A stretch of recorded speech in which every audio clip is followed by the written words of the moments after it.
Magandang araw! Alas 3 pa lang ng umaga, gising na kami mag-asawa para magluto na aming mga ihahanda para sa birthday at binyag na aming anak. Kaya aligagang-aligaga nga kami dalawang mag-asawa. Buti na lang nga, natapos namin bago mag-alas 6. At may isang oras pa nga ako para asikasuhin ko naman yung dalawang bata magbihis. Buti na nga lang, hindi nagpasaway at nakisama rin nga itong dalawang unakis kaya medyo napabilis-bilis nga ako. Masasabi ko talaga naging super mom ako ng mga araw na iyan. Syempre, ikaw naging cook, ikaw na yung naging event stylist, ikaw na yung sa venue, at syempre, higit sa lahat, ikaw ang nanay. Kaya thank you talaga Lord dahil nagawa ko ito para sa aking dalawang onakis. Binigay ko talaga lahat ng effort at power ko para dito. Syempre, mapasaya ko silang dalawa.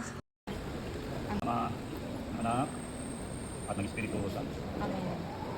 At opisyal na nga nabinyaga ng aking bunsong anak na si Amara. Buti na lang talaga hindi siya umiyak nung binuhusan siya ni Father ng tubig. Akala ko talaga iiyak na siya at napakaseryoso naman nga ng mukha. Wala man lang ka-smile. Thank you sa mga ninong at ninang. Official kumare and kumpare na tayo.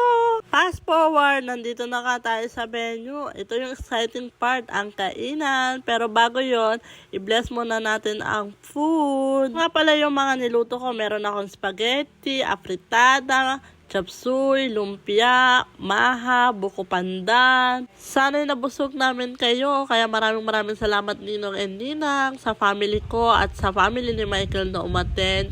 Simpleng selebrasyon ng binyag at birthday na Ate Bella. At shoutout sa aking mother na super supportive. Lalong-lalo na pagdating sa dalawang bata. Thank you so much talaga. I love you. Ang sarap sa puso pag nakikita mo masaya ang anak mo. Happy birthday anak.